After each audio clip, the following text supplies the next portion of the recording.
peace, and high frequencies, everybody. I hope my little contraption, what you call this, phone holder stays up here. But if not, I just have to come back on. But I wanted to talk to you all about the dream realm. Definitely has been doing a lot of things.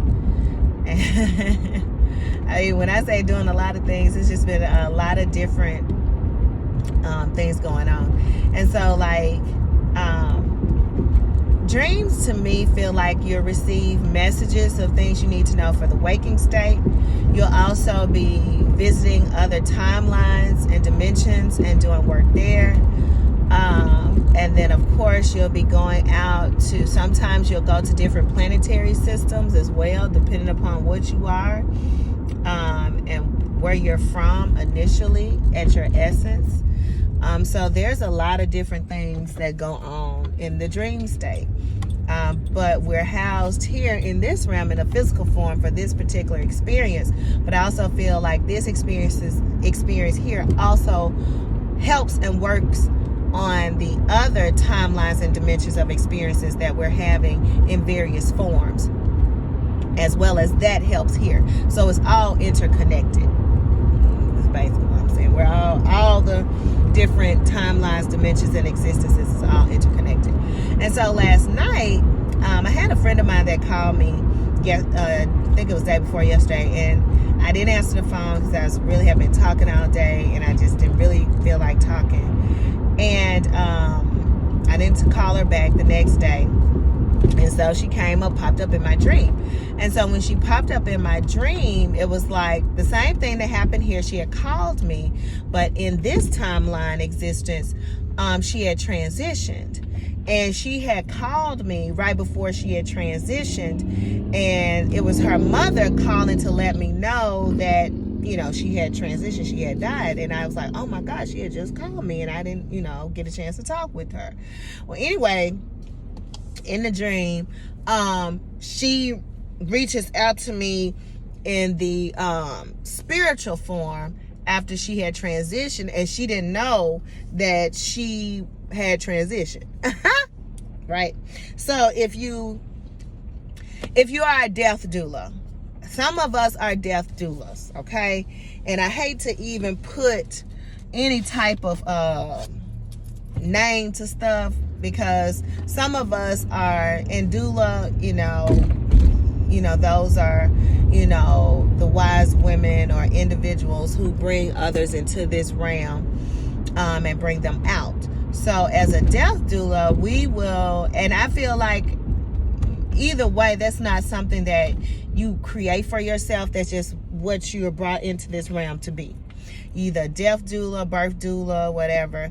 And yeah, you can get certifications and all that for it, but it is what it is. Who you are is just based on what you brought into this existence to be. And so ever since I was younger, those who have transitioned over would come to me. And they would come to me in my dreams, especially like when my grandmother died. That was the first experience I had. I think I was 19 years old. And she came to me in my bedroom, and I saw her lifted up, and then she was like she was there over me. And then I've also had those who had transitioned before that will come to me in my dreams and give me messages. Or I've also helped people cross over to the other side, which I've shared with you. My mother, they're usually people close to me. My mother and my ex had transitioned in 2015. And then I've also seen others who have transitioned that may come back and give me messages. So I'm going to the dream. Okay, so yeah, I had to take that call. But anyway, as a death doula, I've been experiencing that more and more and more as I come into more connections, and I just embrace it.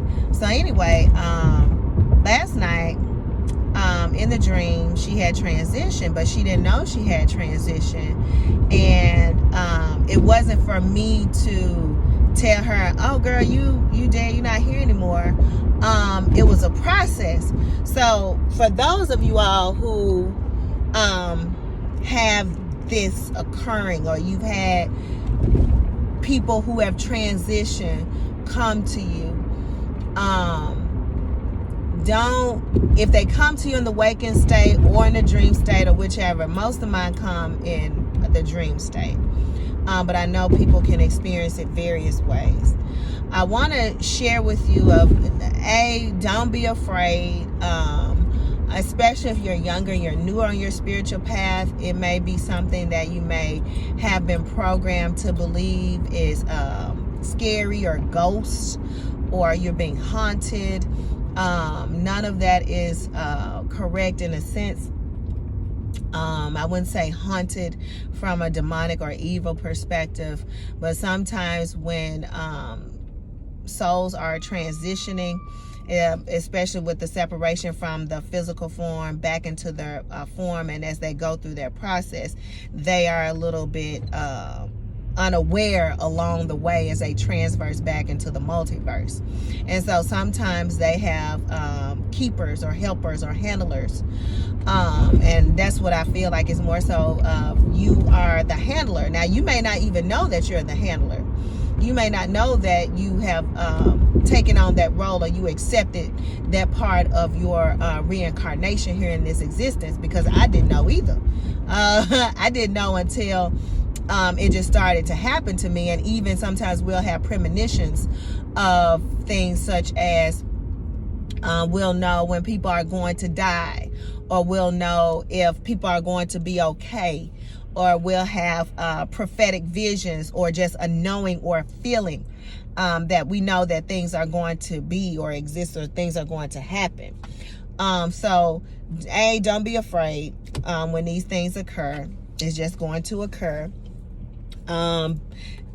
B, working on yourself in this realm makes you stronger to be able to understand transitioning. All right, because even the word transitioning, you're going from one state to another state. Okay, and you know the energy never dies, it just goes into different form.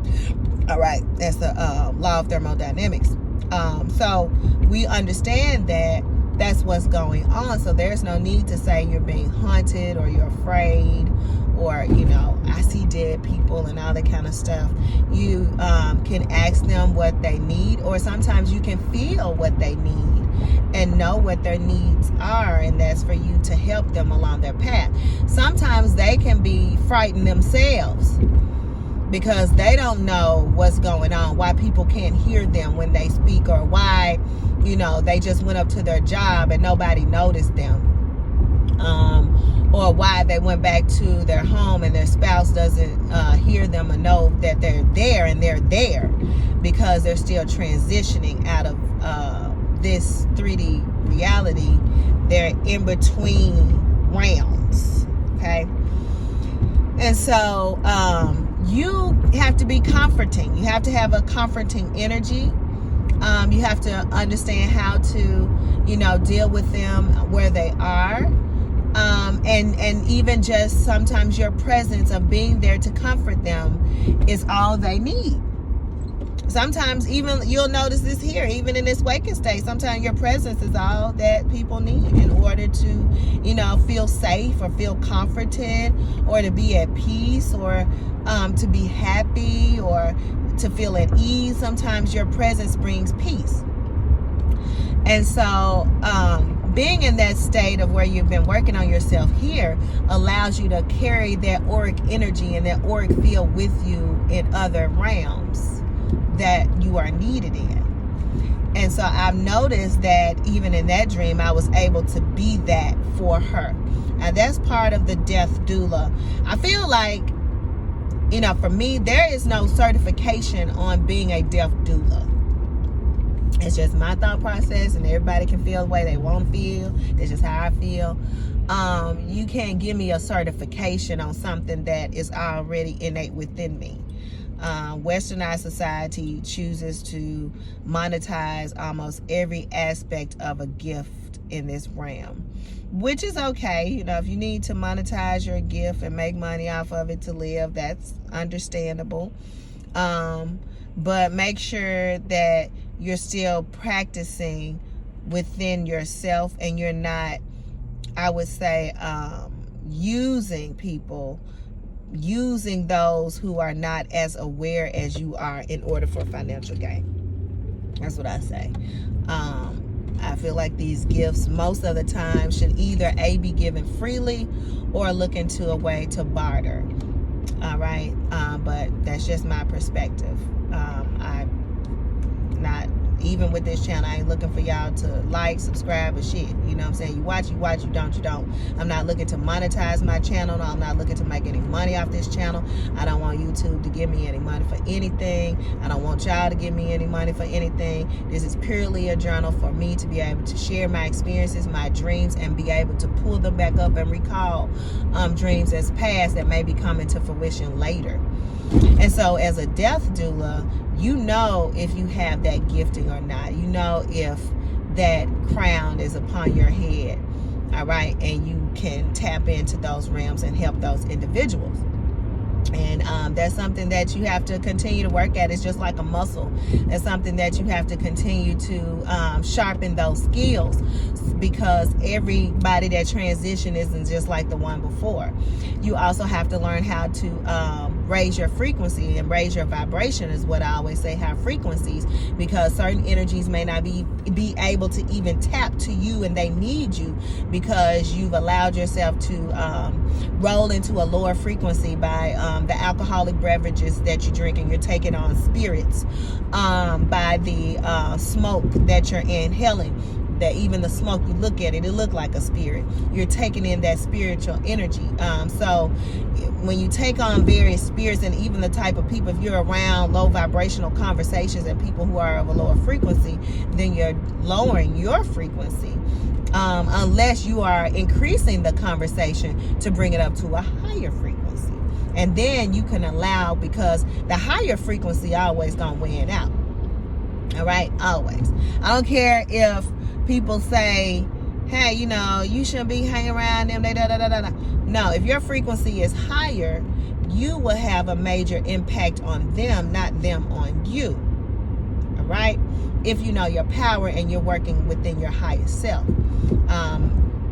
A case in point, I was just over to my guy friend's house this past weekend, and his friends were there drinking and smoking and everything. They asked me, did I want anything to drink? I said no. And then one of the ladies was like, man, I wish I could do that. And I started telling her how she could. One of the ladies, I asked her, you know, why she's smoking. She said, well, she has asthma. She really shouldn't be smoking, but she has anxiety. And I said, well, there's other ways that we can deal with your anxiety with plant medicine, and it doesn't have to be the ingestion of smoke that can help you get rid of it, and you're not dealing with the anxiety like you are now, and also causing your asthma to flare up. And then I changed the dynamic of the room. So everybody started talking about their anxiety, and then they wanted to know ways to deal with it. And then I changed it. She was like, girl, you making me want to stop, you know? So I was able to impact 6, 7 other people in the room just because I changed the conversation. Instead of y'all just constantly sitting here smoking and drinking, dealing with problems, let me show you how to deal with your anxiety from a higher frequency. And I was able to tap into that. So always know you can change the room. You can change the energy in the room. You can change the frequency of people because you have the power to do so. Okay, so just understand that and know that. All right, so that's what I feel about Death Doula. Now, the other part of the dream, there were 2 twin babies. 2 twin babies that came to me, and they were so cute. They were these little bitty chocolate babies. Looked like they may have been 1 year old, if that. And they had came up to me, and they were following me and wanted to be around me. Now I'm getting ready to go on this story, y'all. I may complete this video later on if I have time. If not, I don't. But I definitely want to get the message out about the Death Doula. I may come back and talk about the twins, the baby twins. But definitely know if you're a Death Doula, then walk into their frequency. More people will be leaving out of this realm, and they need you to assist. So you need to raise your frequency and raise your vibration. So leave you in peace and, of course, high frequencies, everybody.